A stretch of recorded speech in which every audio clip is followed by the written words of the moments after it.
IPFT ষোড়শ অর্থ কমিশনের কাছে ৩ দফা দাবি পেশ করেছে।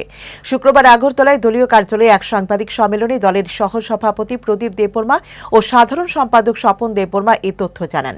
আইপিএফটি রাজ্য সম্পাদক স্বপন দেববর্মা বলেন, তাদের দাবির মধ্যে রয়েছে ১২৫তম সংশোধনী বিল অনুমোদন করা এবং ত্রিপুরা স্বশাসিত জেলা পরিষদে রাজস্ব দফতর সহ নতুন দফতর খোলা।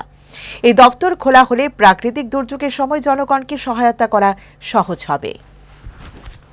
পঞ্চায়েতের ২৯টা দপ্তর, কিন্তু নানা সমস্যা তৈরি হয়, ডিসিশন নিতে পারছে না ওরা। এই জন্য আমরা বলেছি যে এটা নির্দিষ্টভাবে যে এটাকে গ্রাম পঞ্চায়েত লেভেল অবধি নিয়ে যেতে হবে। এখানে ত্রিপুরা সরকারে যেগুলি হচ্ছে সেটাও ওইখানে হুবহু যদি আমরা ইমপ্লিমেন্টেশন করা যায়, আইনের প্রভিশন রয়েছে, এটাকে ওইখানে এনাক্টমেন্ট করলেই হয়, তাহলেই বাস্তবায়ন সম্ভব।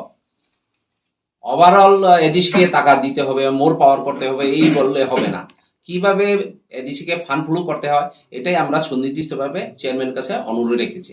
এখন ত্রিপুরা সরকার যদি এই ব্যাপারে আন্তরিক হন, বা ভারত সরকার যদি আন্তরিক হয়, বা 16 ফিনান্স কমিশন এই প্রভিশনটাকে টিটিসি দেওয়ার আগে এই সেই 125 অ্যামেন্ডমেন্ট বিলের মাধ্যমে যদি এটা করা হয়, এটা খুবই ভালো হবে।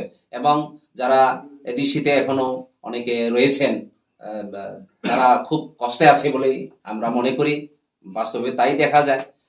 প্রেমের মরশুমে স্বর্ণকমল জুয়েলার্সের নিবেদন শুধু তোমারই জন্য। অফারটি চলবে 28 জানুয়ারি থেকে 15 ফেব্রুয়ারি। পান সোনার মজুরিতে 25% ছাড় ও হীরের মজুরিতে 100% ছাড়। লাকি ড্রতে আছে 10টি হোম অ্যাপ্লায়েন্সেস জেতার সুযোগ। চলছে গ্র্যান্ড ডায়মন্ড ফেস্টিভ্যাল, শর্তাবলী প্রযোজ্য। আসুন স্বর্ণকমল জুয়েলার্স, আগরতলা, উদয়পুর। দোকান প্রতিদিন খোলা।